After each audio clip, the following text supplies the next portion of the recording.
Hola, ¿qué tal? ¿Cómo están? Buenas tardes. Noviembre encara ya su recta final y en este miércoles hemos recibido por aquí, por Guadalajara, a la consejera de Economía de la Junta de Comunidades de Castilla-La Mancha. Carmen Casero atendía así a una petición de los dirigentes de la patronal guadalajareña que fundamentalmente querían reunirse con ella para hablarle del Corredor Central Europeo de Ferrocarril y de las opciones que tendrá Guadalajara y el Corredor del Henares con esta iniciativa. La verdad es que no sabemos si han concretado mucho, poco o nada sobre este asunto, porque la reunión se ha celebrado tras la atención a los medios, pero lo que sí ha hecho la consejera es hablar de la necesidad de crear normas que permitan a nuestra provincia competir mejor en implantación industrial con la vecina Comunidad de Madrid.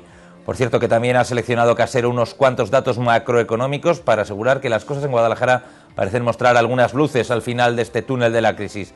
Con más de 24.500 parados se antoja difícil ver el brillo de esas luces, pero no perdemos la esperanza. Esto es 19 horas, hoy es 21 de noviembre, aquí comenzamos.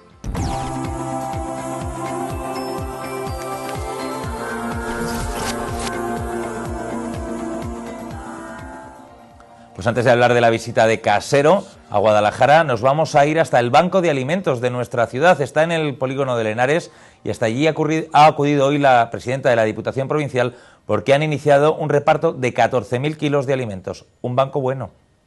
La presidenta de la Diputación Provincial, Ana Guarinos, visitó este miércoles el Banco de Alimentos poco antes de arrancar con la distribución de más de 14.000 kilos de alimentos entre asociaciones, ONGs y otras entidades de la provincia. La institución provincial, que aporta 3.000 euros al Banco de Alimentos, comprobó de primera mano cuál es el sistema de trabajo de este organismo, que recaba y distribuye los alimentos a través de diversas colectas. Carmen Hombrados, representante del Banco de Alimentos, señaló ante los medios el cambio que se ha producido en el perfil de los beneficiarios de estos productos. Se ha cambiado el perfil, ten en cuenta que en la situación que estamos ahora podemos ser cualquiera. Nosotros que lo estamos viendo, repartimos los alimentos a la provincia a través y al Ayuntamiento de Guadalajara a través de servicios sociales, estamos viendo que el perfil no lo podemos encontrar por la calle. Matrimonios jóvenes, con niños, con cargas, hipotecas, y entonces, bueno, pues ahí estamos, se ha cambiado el perfil. El otro día me decía una persona que tuviéramos cuidado a quién repartíamos los alimentos, que había gente... No, los alimentos hay unas normas, hay... que además lo marca la Federación Nacional y lo marca también el Ministerio de Agricultura, el FEGA, y no nos podemos salir de esas normas. Es a través de servicios sociales. Qué mejor que los trabajadores sociales es que hagan una valoración y que sean ellos, como saben, está esa familia. Asimismo, apuntó que son necesarios todo tipo de alimentos. Todo. En una despensa tienes que tener todo, desde aceite, latas de pescado, azúcar, lentejas, conservas, galletas, harina, garbanzos, todo. Lo que tú tienes en tu casa para poder hacer una comida es necesario. Huevos también está colaborando, la granja Cantos Blancos está colaborando con nosotros. También hay una empresa de lácteos, Lactalis, que también colabora con nosotros en quesos y yogures. Cuando no hay leche, pues metemos los lácteos, los yogures, que por lo menos esas familias tengan una alimentación adecuada y reglada, por lo menos para los bebés, los niños, que son los más esenciales, que están... pues que no puede ir un niño sin desayunar al colegio. Por su parte, Ana Guarinos destacó que en el momento actual las personas tienen que estar por encima de todo.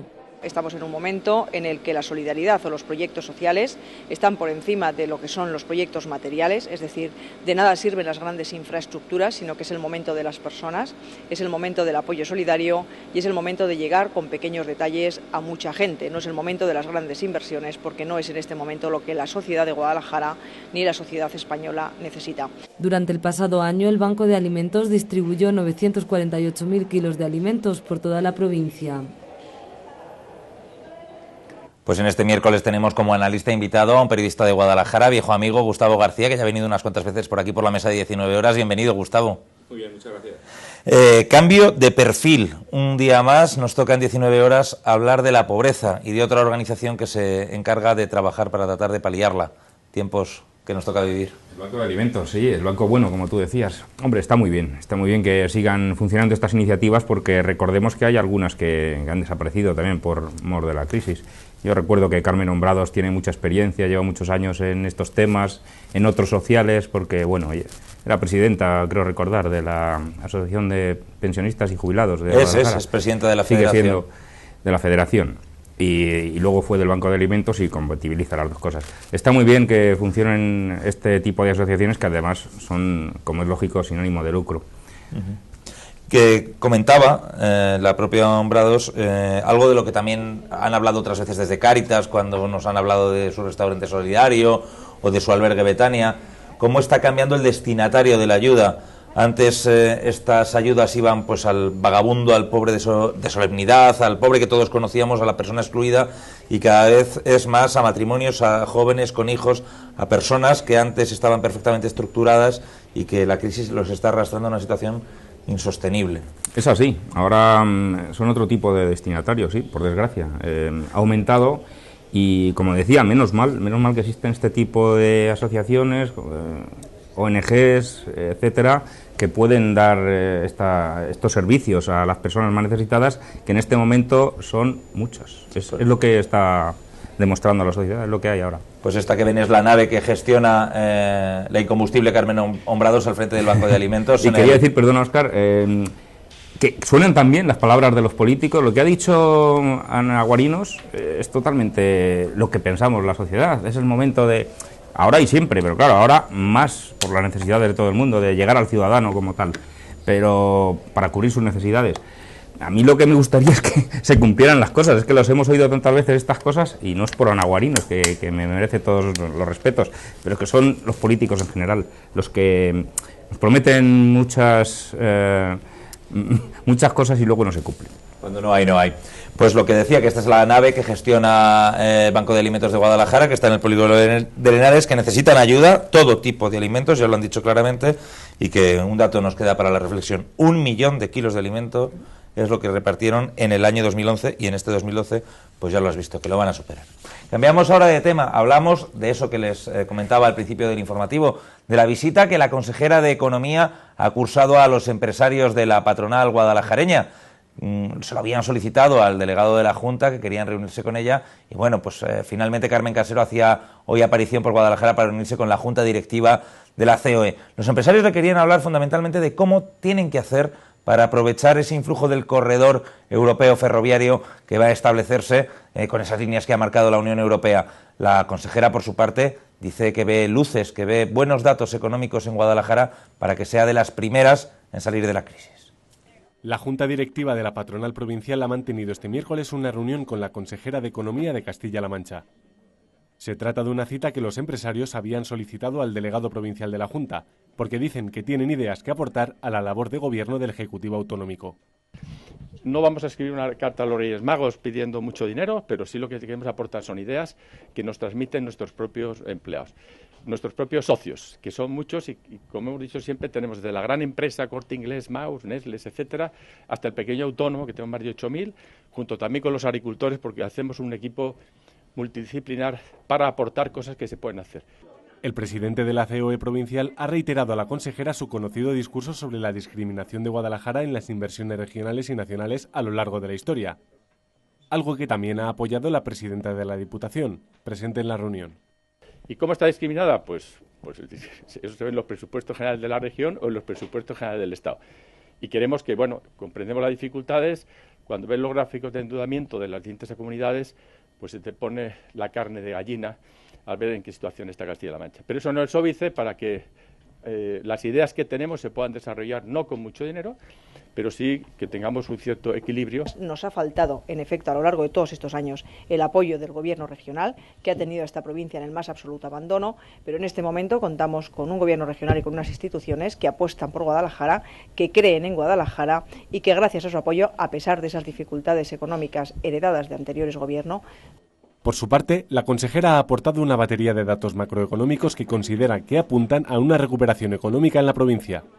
Habla de creación de empresas y número de contratos. Guadalajara en el último mes ha tenido un crecimiento en el número de contratos cerca del 51% con respecto al mes anterior. Se han firmado más de 7.238 contratos, de ellos 548 son contratos indefinidos que durante este año se han celebrado más de 3.600 y pico contratos en la provincia de Guadalajara, al igual que también hemos comentado que es una de las provincias con menor mortalidad en empresarial, 355 empresas se han puesto en marcha desde que Cospedal es la presidenta de Castilla-La Mancha. En el mes anterior 18 empresas y solamente se han disuelto 3. Yo creo que esos son motivos para que todos tengamos puestas también grandes esperanzas.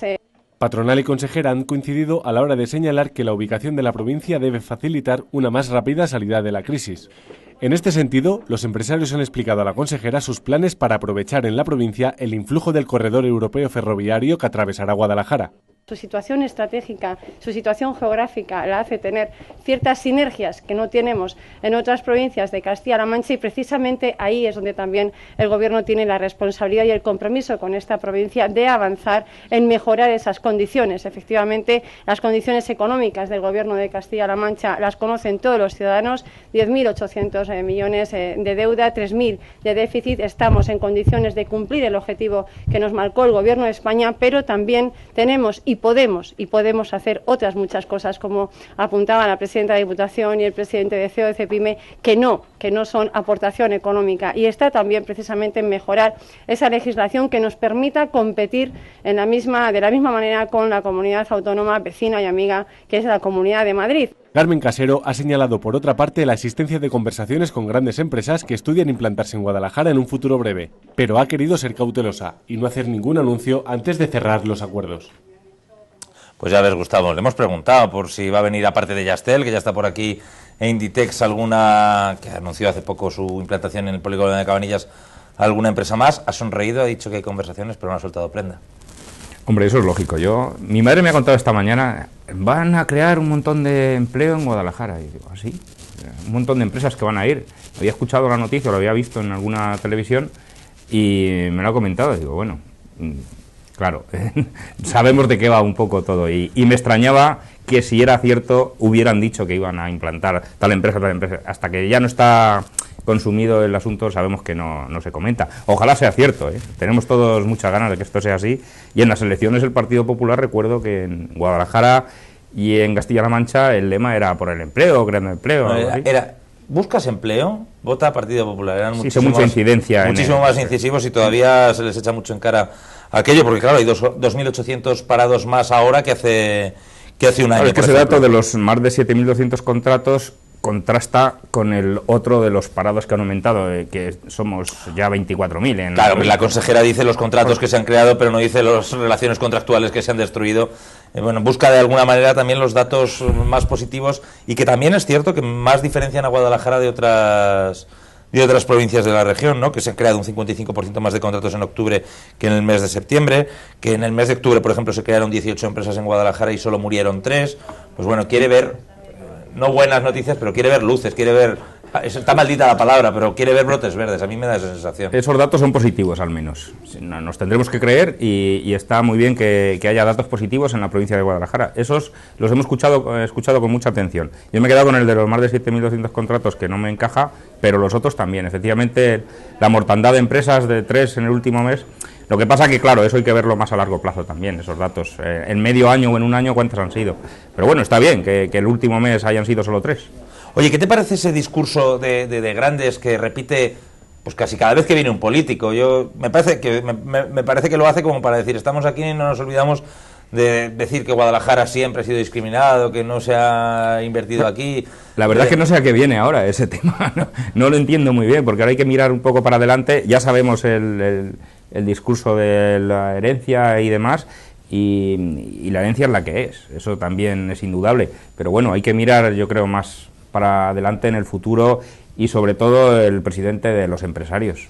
Agustín de Grandes le ha gustado decir esa frase que dice también mucho del lema de los Mendoza, de que dar es señor y recibir es servidumbre, que la repite constantemente cuando se refiere a esto, a la discriminación que históricamente ha sufrido Guadalajara. Fue político. Sí, se nota mucho.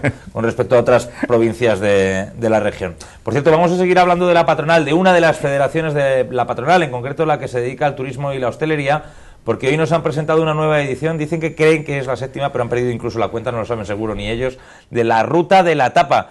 Esa ruta que nos invita a ir por bares de Guadalajara con tapas de calidad a solo €1, se va a celebrar el fin de semana que viene y el siguiente. Los 2 próximos fines de semana se celebrará una nueva edición de la Ruta de la Tapa que organiza periódicamente la Federación de Hostelería y Turismo de la Patronal Provincial. En esta ocasión son 21 los establecimientos participantes, algo menos que en ocasiones anteriores. Participan 21 establecimientos, 18 de Guadalajara capital y 3 de la provincia, que son de Cabanillas del Campo, de Orche y de Junquera de Henares.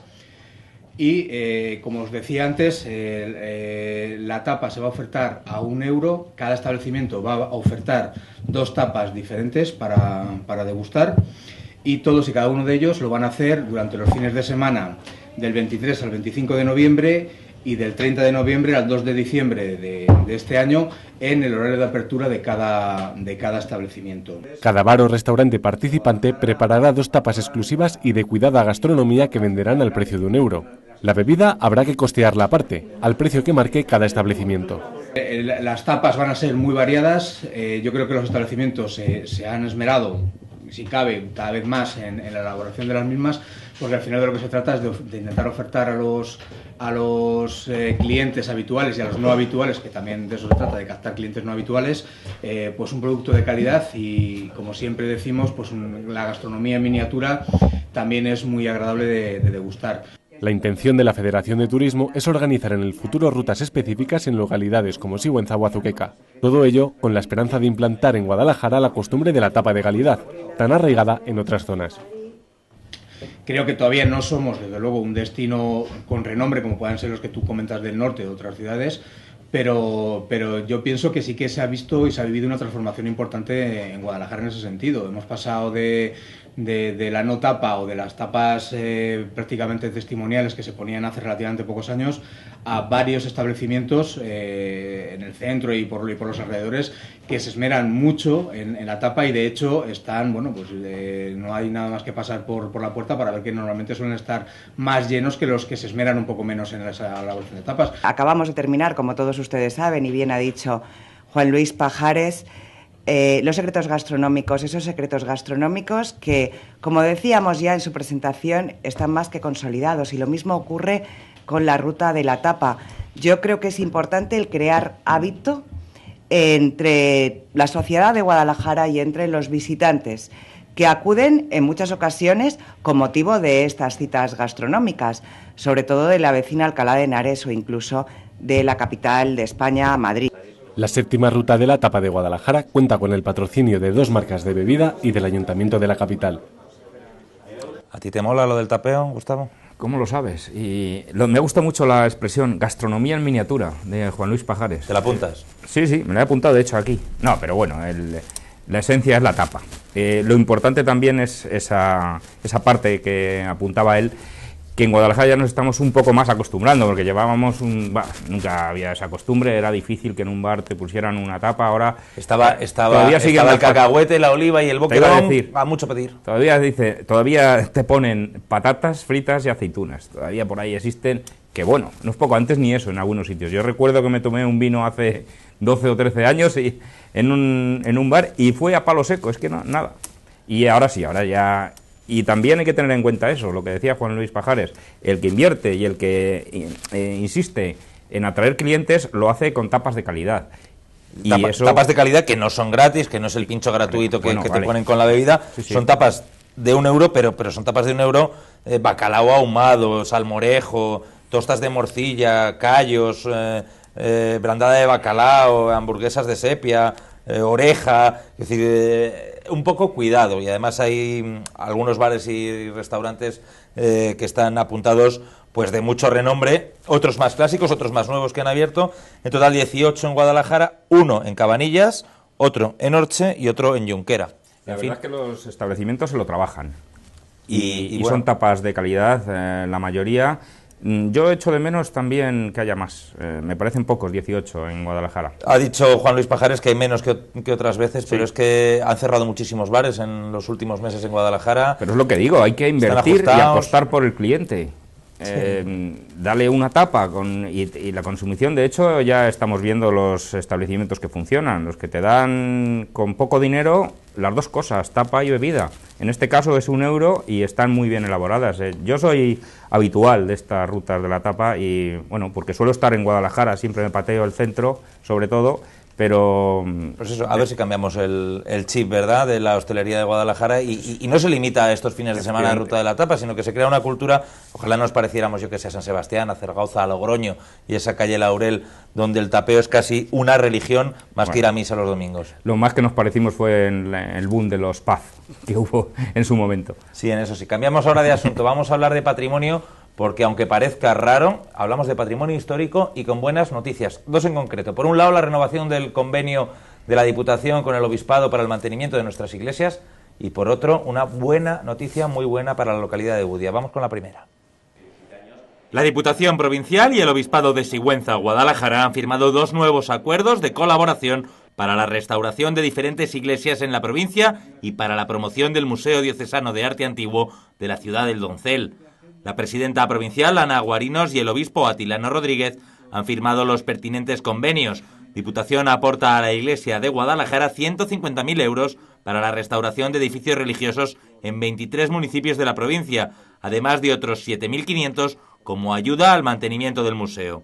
Según los planes previstos, la restauración de templos en este ejercicio llegará a iglesias como las de Aguilar de Anguita, Almonacid de Zorita, Arbancón, Durón, Pastrana o Valverde de los Arroyos, entre otros pueblos. La aportación al Museo Diocesano debe servir para ayudar a la Iglesia con los gastos de mantenimiento de este centro cultural de la ciudad de Sigüenza y para colaborar en la organización y el desarrollo de visitas escolares de diferentes colegios de la provincia al propio museo.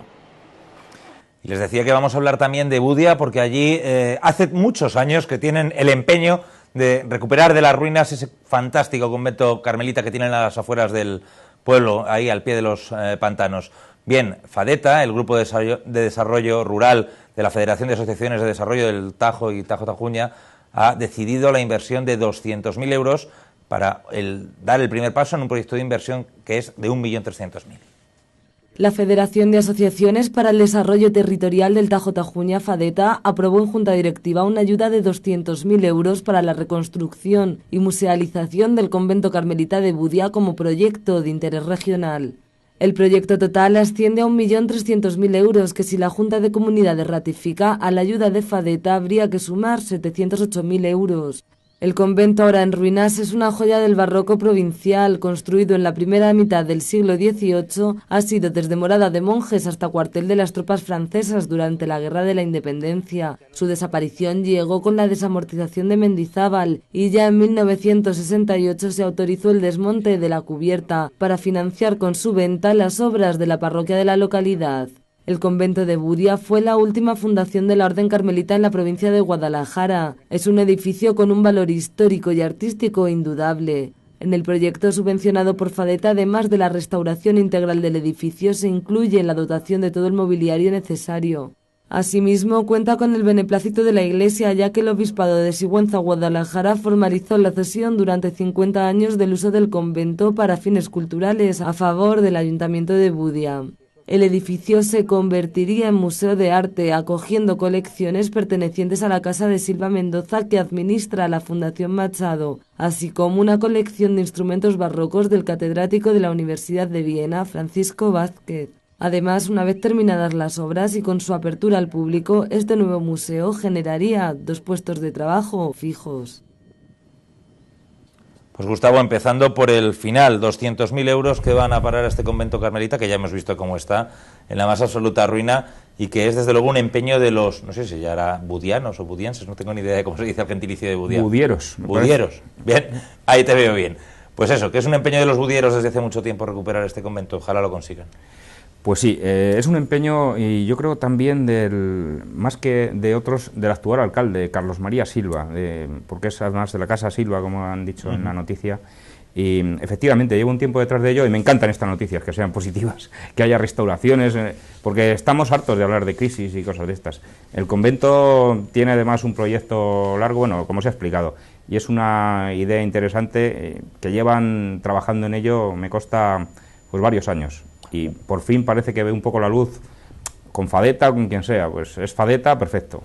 El obispado que lo cedió por 50 años, falta que la Junta diga que adelante. Necesitan 1,5 millones de euros para 1.300.000 euros. Yo creo que lo van a conseguir, porque ya te digo que llevan tiempo y es un empeño bastante de las autoridades municipales bastante constante de hace tiempo. Y luego el convenio de la Diputación con el Obispado, con la Iglesia, que es un clásico, Gustavo, 150.000 euros. Se lo reparte un poco la Iglesia, eso como quiere, entre los templos que considera que necesitan más apoyo, para los tejados normalmente. Pues yo no sé qué tienen los tejados de las iglesias, que yo creo que son los tejados con más goteras del mundo mundial. No, porque es lo que más sufre. Entonces, para lo demás es más difícil, pero si tienes goteras en una iglesia, pues no queda bien, además. Las otras obras son más caras, incluso las cubiertas pues son lo que es un clásico, sí, este convenio. Recuerdo que hace un año estaba ahí un poco en el aire, hubo noticias contradictorias y al final se salvó pues gracias a la voluntad de todos, el Obispado y Diputación. Pues 7.500 euros que van a recibir iglesias como esa que veían, que es la de Arbancón y otras muchas de la provincia, y otros 7.500 euros que se van pues para ayudar a la Iglesia en la difusión del Museo Diocesano. Se hizo una inversión muy importante en el Museo Diocesano, quedó la mar de bien. El Museo Diocesano de Sigüenza es una verdadera joya de la ciudad del Doncel y de toda la provincia. Allí están muchas de las piezas de valor que se han ido sacando de las iglesias de los pueblos que se iban quedando abandonados y de las iglesias que tenían más peligro y menores condiciones de seguridad. Están bien resguardadas allí. Bueno, pues necesitan algo de ayuda pública pues para difundirlo y llevar a escolares a conocer el arte religioso de Guadalajara, que es tan importante. Ahora que estamos viendo la fachada, parece que llama más poco la atención por fuera, pero por dentro es cierto, tiene obras muy interesantes. Estuve en las últimas que presentaron, las últimas, un fresco que hubo curioso, no sé si recuerdas, que estaba escondido y tal. Bueno, pues por dentro está muy bien, es un museo que no parece lo que es por fuera y ha puesto empeño el Obispado en ello. Es cierto, hay muchas obras de interés en la provincia que están allí, como tú dices, de muchas iglesias. También ha habido sus más y sus menos, con muchos pueblos, que iba el señor cura del pueblo y se lo llevaba al Museo Diocesano y luego llegaban los vecinos y decían, pero bueno, ¿qué ha pasado aquí? Y bueno, hay unas que están muy bien, que lo recojan, y otras el propio pueblo lo quiere conservar. Sabes que ha habido muchos robos y también era en las iglesias de los pueblos, que no hay tanta seguridad, también era una forma de tenerlos conservados.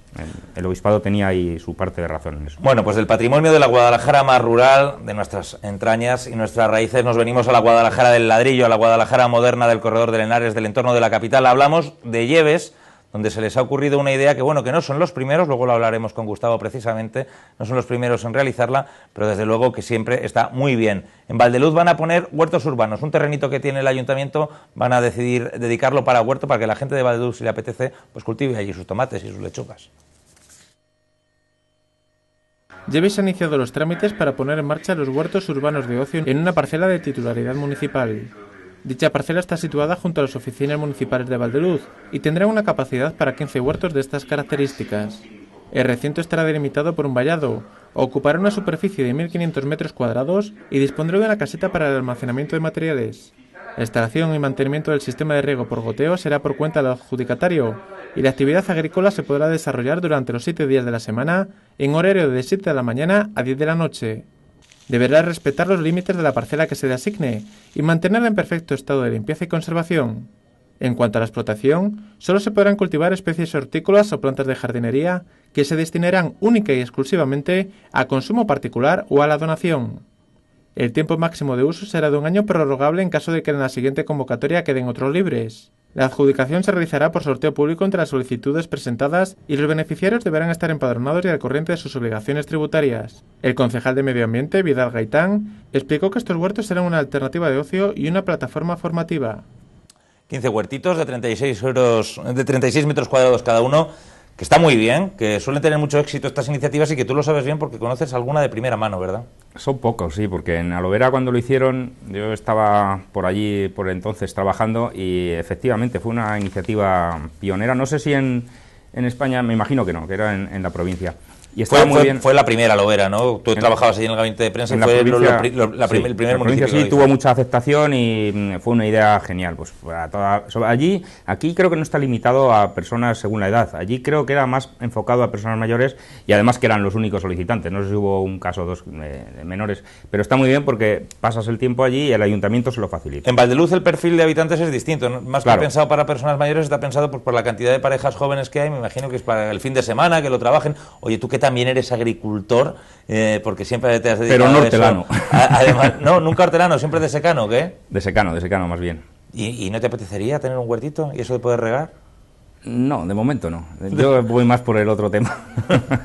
Es el tema para si estás demasiado estresado, hay épocas que sí. Conozco a un compañero nuestro que ha trabajado en otros medios a nivel nacional que estaba estresado y se iba a su pueblo, a Valfermoso de Tajuña.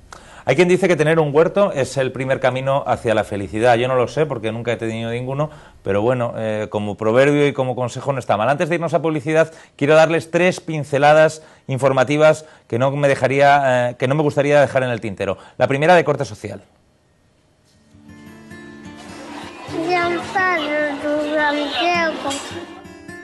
Y es que esta que ven es la nueva campaña de UNICEF, se llama Cumpledías. Una campaña curiosísima, preciosa, con la que UNICEF trata de concienciarnos de que hay lugares en el mundo donde en lugar de celebrar los cumpleaños tienen que celebrar los cumpledías porque es bastante complicado acabar cada jornada. Aquí en Guadalajara UNICEF también ha puesto en marcha algunas actividades enmarcadas dentro de esta campaña de cumpledías. Buscan conseguir apoyos para la lucha por la supervivencia infantil y difundir la realidad de los millones de niños que no logran sobrevivir y que no pueden desarrollarse adecuadamente debido a la desnutrición. Este viernes, en el casino principal de Guadalajara, va a haber una cena solidaria. Se lo digo por si ustedes quieren acudir. Es una cena que va a empezar el viernes a las 9 de la noche y es una entrada a donativo. Cuesta 50 euros. Por 50 euros cenan ustedes y, evidentemente, buena parte de esa entrada va a esta campaña de UNICEF. Además, también están preparando un festival infantil, la 17ª edición, que se va a celebrar en el Colegio San José el próximo 14 de diciembre. Es, desde luego, una buena causa.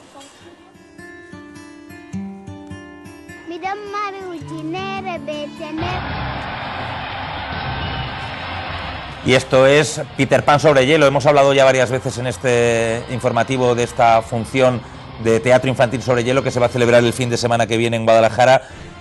Fundamentalmente lo recuperamos ahora para recordarles que mañana es el día en que se celebra el casting de niños niños y niñas, entre 6 y 13 años. Si ustedes quieren que su niño sea uno de los protagonistas de esta obra, están buscando a 3, uno para cada día de función. Mañana tienen que estar entre las 5 y las 8 en el multiusos, porque la compañía de José Luis Moreno pues va a hacer una selección. Ya les digo, se van a quedar con 3 niños. Si les apetece que su niño actúe en Peter Pan on Ice, acudan entre 5 y 8 y media al multiusos de Aguas Vivas. Cuba, Plaza de la Revolución, 1960. El fotógrafo Alberto Córdoba. Y este último apunte es de corte cultural. Les hablamos de una obra de teatro. Es Cuestiones con Ernesto Che Guevara. Es la primera obra de teatro que se va a representar en el nuevo espacio Oropéndola, un espacio privado. Ya saben que una emprendedora de aquí de Guadalajara, Gracia Iglesias, junto a una serie de colaboradores, ha puesto en marcha pues, con la idea de dinamizar la vida cultural de la ciudad. Esta obra de teatro es una obra de pequeño formato que ha elaborado la compañía Plot Point, Conversaciones con Ernesto Che Guevara, y básicamente es un viaje en el tiempo que realiza una historiadora que visita al mítico guerrillero argentino en el día antes de su ejecución. En una conversación entre la historiadora y Che Guevara, pues se contrasta el sueño revolucionario con la situación que vivimos en el siglo XXI. Si quieren ustedes ir, es mañana jueves a las 8:30 de la tarde en el Centro Cultural Oropéndola, está en la calle La Mina, las entradas cuestan 12 euros. ¿Cómo se va a titular mi ensayo? Ernesto Che Guevara, el extranjero. Y ahora sí nos vamos ya a publicidad. A la vuelta de los anuncios, no se vayan, hablamos con José Ramón López de Los Mozos, todo un pozo de sabiduría sobre las raíces guadalajareñas. Es uno de los organizadores principales del 13º Encuentro de Historiadores del Valle del Henares, que se va a celebrar en nuestra ciudad a partir de este jueves. Hasta ahora.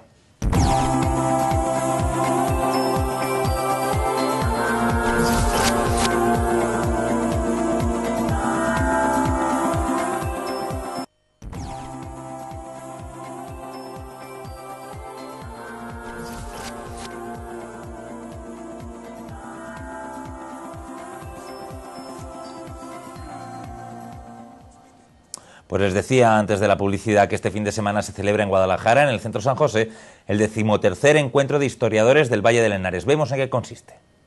Un total de 44 comunicaciones se van a presentar en el Encuentro de Historiadores del Valle del Henares, que arranca este jueves en el Centro San José de la capital.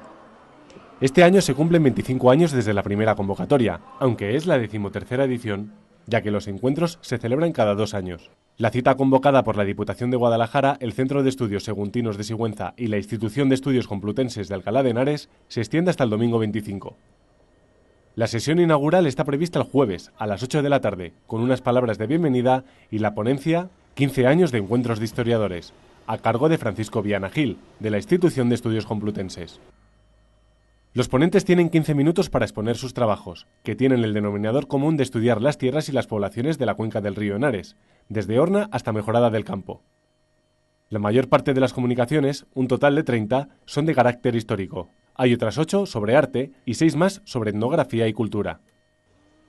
El domingo por la mañana, los participantes en el encuentro realizarán una visita a los monumentos más emblemáticos de Guadalajara capital, con salida desde la iglesia de San Ginés. Seguidamente celebrarán un almuerzo en un restaurante de la capital y se les entregará el libro de actas que contiene todas las comunicaciones. Pues con nosotros está, se lo decía también antes de la publicidad, José Ramón López de los Mozos, que es investigador, etnógrafo, divulgador de la historia popular guadalajareña y además funcionario de la Diputación, y el secretario, el organizador de este encuentro de historiadores. Muchas gracias por atendernos la llamada, José Ramón. A vosotros. Y bienvenido aquí a 19 horas. Lo primero que le quería preguntar es cómo consigue un encuentro como este llegar a 13 ediciones. Pues con mucho esfuerzo y con mucho sacrificio y con mucho trabajo, porque después de 25 años que celebramos la 25 edición y el 13 encuentro, pues después de haber surgido pues casi como de la nada, porque realmente esto surgió de una reunión que mantuvimos un grupo de amigos interesados por las cuestiones de carácter histórico, artístico y etnográfico tanto de Alcalá como de Sigüenza y de la propia ciudad de Guadalajara, y pensamos que lo bueno sería reunirnos unos días, tener unas jornadas. Estuvimos pensando el nombre y llegamos a la conclusión de que lo mejor sería hacer unos encuentros, más bien de carácter amistoso, donde poder intercambiar esas ideas de nuestras investigaciones sin mayor trascendencia, es decir, quitándole esa ampulosidad que podría tener un congreso o que podría tener un simposio, que parece que es más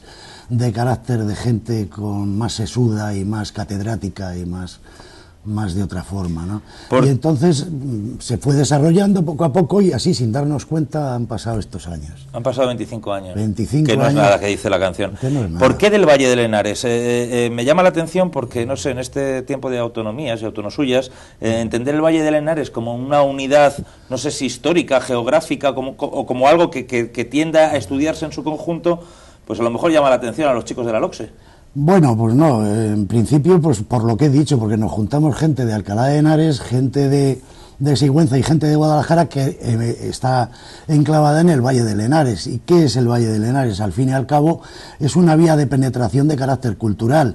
El río, siempre, donde ha habido un río, siempre ha habido una vía de comunicación, desde la época prerromana, luego pasando por los romanos, a la actual carretera de Madrid, Zaragoza, Barcelona, que más o menos con pocas variaciones, pero sigue manteniéndose, e incluso el ferrocarril. Entonces, como vía de penetración cultural, para ver la evolución de esa historia desde sus orígenes hasta los momentos actuales. Al mismo tiempo, la evolución del arte y los paralelismos que pueden existir en el carácter antropológico, por así decir, o etnográfico, folclórico o costumbrista. ¿Existe esa unidad costumbrista, etnográfica, algo que una desde Horna, Sigüenza, Guadalajara, Alcalá a la desembocadura? ¿Existe esa unidad? En principio sí, parece ser que existe, y ya lo estoy diciendo, hay ya de momento un camino. Ese camino siempre ha ido dejando unas huellas, y esas huellas pues son muy parecidas, si no iguales, si no idénticas, porque se han ido transformando con el devenir del tiempo, pero sí hay una constante. Celebran ustedes este encuentro cada 2 años y no falta uno. No, bueno, sí, tuvimos un desliz, por así decir. Tratamos de hacer una innovación que salió mal. Quisimos hacer, en vez de que fuese de varios temas al mismo tiempo, o sea, que fuese general, tanto de historia como de arte como de etnografía, hacerlo puntual. Es decir, por ejemplo, en historia, el sexenio revolucionario, en arte, el arte románico, y en etnografía, las fiestas de Candelas, por ejemplo. y entonces el número de personas que se apuntaron fue mínimo, con lo cual no se pudo realizar y lo hicimos un poco más tarde volviendo al formato anterior, que es el que mantenemos. Que es una especie de cajón desastre donde uno se puede encontrar de todo. Por ejemplo, en este año 45 ponencias de temas muy variados. Son muy variados, como podréis comprobar en el índice que tenemos, pero si te das cuenta van desde unos orígenes, van desde, por ejemplo, un análisis del propio nombre del río que nos guía, del Valle del Henares, del río Henares, de un señor que viene de Barcelona y que nos ha dicho que ha descubierto el lenguaje ibérico, o sea, que lo habla como el que lee el periódico y que lo lee como el que lee el mismo periódico, con lo cual nos va a hablar sobre ese tema y desde la antigüedad, con temas de arqueología, pasando por la Edad Media, moderna, contemporánea, llegamos hasta los tiempos actuales. Lo mismo que ocurre en arte, desde el arte más antiguo, que en este caso es de los siglos XIII y XIV, sobre el sepulcro de don Pedro de Leucata, que fue un obispo de Sigüenza, hasta la restauración y la recuperación de las figuras, de los dibujos que había en el ábside de San Gil, en las yeserías de San Gil, para luego pasar a la etnografía y la antropología, que también parte del siglo XVI y llega hasta el siglo XIX. Gustavo. Sí, yo quería preguntarle hasta qué punto ha influido, ahondando en el tema del origen, el que sea pues una zona, el Valle del Henares, muy concreta y que se celebre en una ciudad, en una capital de provincias pequeña. ¿La propia esencia del encuentro es así también? ¿Influye? No, no, el tema no es así, porque en la primera edición que se hizo de estos encuentros se realizó en Sigüenza. Lo hicimos allí en el Parador de Sigüenza porque entonces era un poco más llamativo, más rimbombante, éramos igual en número más o menos, pero aquello, entonces estábamos bollantes económicamente y fletamos un tren para toda la gente que iba, para todas las autoridades que nos quisieron acompañar y para todas otro tipo de autoridades que vinieron que no eran de carácter político, sino de carácter intelectual y de carácter universitario, porque vinieron con nosotros pues representantes de la Casa Real, de la Casa de Alba, de distintas entidades y de fundaciones de la Universidad de Alcalá, de la Biblioteca Nacional, etcétera, etcétera. Pero bueno, allí se hizo y después, como se hace cada 2 años, se hizo en Guadalajara, después se hace en Alcalá, vuelve a Guadalajara porque ya no volvemos a hacerlo en Sigüenza porque la gente acudiría en menor número dada la distancia y por otro lado pues la gente pues viene de Madrid, viene de Alcalá, viene de Torrejón, del mismo Guadalajara y es gente que a lo mejor muchos son profesores de la Universidad de Madrid, de la Universidad de Alcalá, de institutos. Y entonces ir hasta Sigüenza pues entraña mucho más coste, no solamente de dinero, sino de tiempo. Y entonces prefieren centrarse en Alcalá y en Guadalajara. Pero y este año toca Guadalajara. No se puede considerar como elitista, ¿no?, el encuentro. No, en absoluto, no. Dentro del encuentro, ustedes no pueden tener tiempo de aburrirse, 4 días de charlas, pero a solo 15 minutos por charla. ¿Da tiempo en 15 minutos a desarrollar un tema como estos que a mí me parecen tan sesudos? Jadraque durante la Edad del Hierro, en 15 minutos. Bueno, es que Jadraque durante la Edad del Hierro es un punto concreto, es decir, vamos. Claro, las personas que participan saben, realmente hay muchas que participan casi siempre y hay otras nuevas, pero estas personas nuevas, este año creo que vienen 10 aproximadamente, se darán cuenta de que el tema no consiste en leer allí como un papagayo la comunicación, sino en hacer un resumen. Es decir, si yo he investigado sobre un tema en concreto, lo que yo voy a exponer es qué es lo que he descubierto, qué es lo que he investigado para que otras personas puedan ponerse en contacto conmigo o puedan leer mi comunicación, que sale completa en las actas que se entregan el día de la clausura, para que esté al día de cómo está el desarrollo de esa investigación.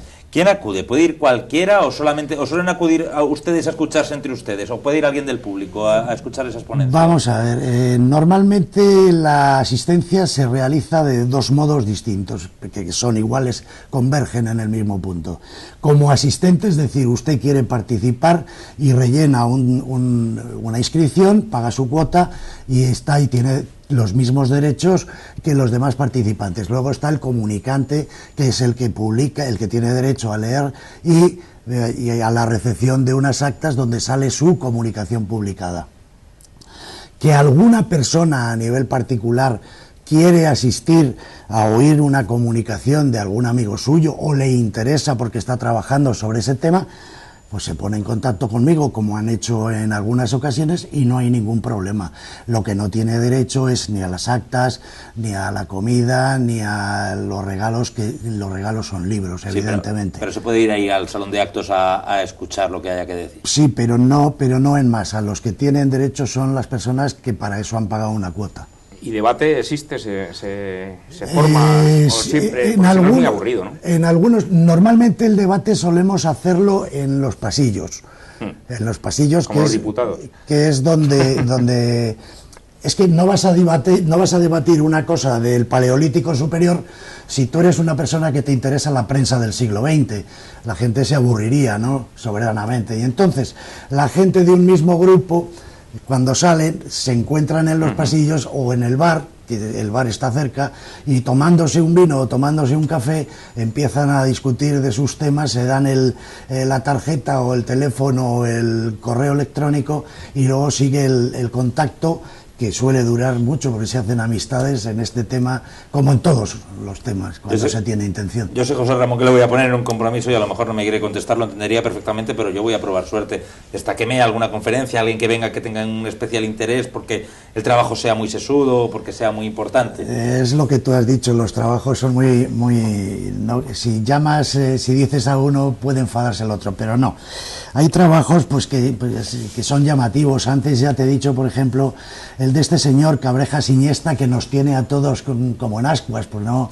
El que dice que ha descubierto el Ibero. Sí, el que lo lee como el que lee el ABC, pues bueno, estupendo, vamos a ver lo que nos cuenta. Tenemos un lenguaje distinto. Bueno, es que hay varios iberos, dentro del ibero hay varios iberos, como lo mismo que dentro del español hay el español que se habla en Andalucía, el que se habla en Galicia y el que se habla en Murcia o en Cataluña. Es muy amplia la denominación. Y entonces está el ibero bastuloturdetano, el casetano, el edetano, pero bueno, vamos a ver, eso ya... Y él dice que lo hable. ¿Qué más? Bueno, pues pueden ser interesantes? Hay algunas cosas pues que por ejemplo, de la guerra de la independencia y de las mujeres, tenemos una cosa de Amparo Donderis, del Archivo Municipal, tenemos participaciones nuevas, como por ejemplo Gamo Pazos, que hace poco tiempo ganó el premio de investigación de la Diputación y hace poco ha publicado un libro suyo sobre el corpus de inscripciones latinas en la provincia de Guadalajara, pues es otra comunicación interesante. Mejía Asensio nos ha traído en esta ocasión también a su hija mayor y nos van a hablar de las boticas y medicamentos en el siglo XVI, que es un tema muy poco tocado. Eso en cuanto a historia. En cuanto a arte, pues hago hincapié en un documento que es interesante, que nos va a leer un señor que se llama Romero Medina, que lo ha descubierto en la casa de Medinaceli, en el archivo de la casa de Medinaceli, que es el primer documento conocido sobre la obra del Palacio Marquesal de Cogolludo, una compra de madera igualada por Lorenzo Vázquez de Segovia, nada menos que en 1499, o sea, poco después de la conquista de América. Esto es un documento que sale a flote porque estaba inédito, ya digo, en el archivo de la casa de Medinaceli, y sacar esos documentos tiene una importancia pues muy desde mi punto de vista trascendente. Y luego pues hay temas puntuales, como por ejemplo una participante nueva, María Ángeles Baños, que nos va a hablar de este cuadro tan importante y tan interesante que se conserva en la parroquia de Jadraque, que es Cristo recogiendo las vestiduras, que se conserva en Jadraque, como digo, y que es de Zurbarán. Zurbarán, sí. Sí. Y luego, pues de etnología y antropología, pues hay una cosa que es llamativa por lo anecdótica, que es la aventura y la desventura de un transeúnte al que se le ocurrió pasar sin pasaporte por la villa de Fuente la Higuera en el año 1824. ¿Y la escribió? Sí, la fue escribiendo en un cuadernillo. Ese cuadernillo pues lo han leído y han sacado estas conclusiones o estos datos. Es curioso porque era un personaje que había sido esclavo de un sevillano, luego pasó a Madrid, era negro, era de Puerto Rico. Es toda la vida y peripecias de este hombre en el viaje que le hace, bueno, la justicia le tomó el pelo todo lo que quiso. Una suerte de nueva interpretación del viaje a la Alcarria, ¿verdad? Puede ser muy interesante. Bueno, lo que pasa es que este viene atravesando Madrid y vienen los puntos en los que tenía que ir pidiendo su pasaporte para poder pasar al siguiente pueblo y así sucesivamente. Pues yo, por comparativismo, me lo va a permitir, voy a recomendar dos compañeras periodistas. Ya sé por dónde vas. Que para eso nos toca hacer patria. Sí. Y son unas ponencias de dos compañeras que han estado aquí en esta mesa alguna vez. Y que también coinciden, también son la primera vez que participan. Pues Emma Jaraba va a hablar sobre la prensa en Guadalajara cuando se declaró Guadalajara polígono de desconexión, de descongestión de Madrid, en tiempos del alcalde Sanz Vázquez. Y Sonia Jodra, también buena amiga de este programa, va a hablar del nacimiento de la prensa diaria en Guadalajara durante la transición democrática.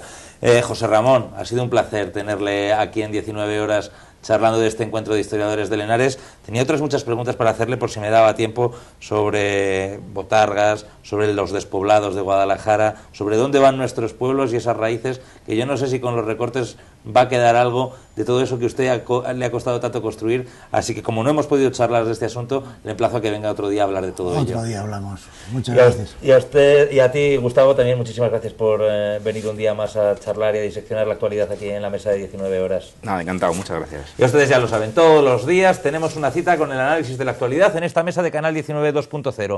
Esto es 19 horas, nos vemos.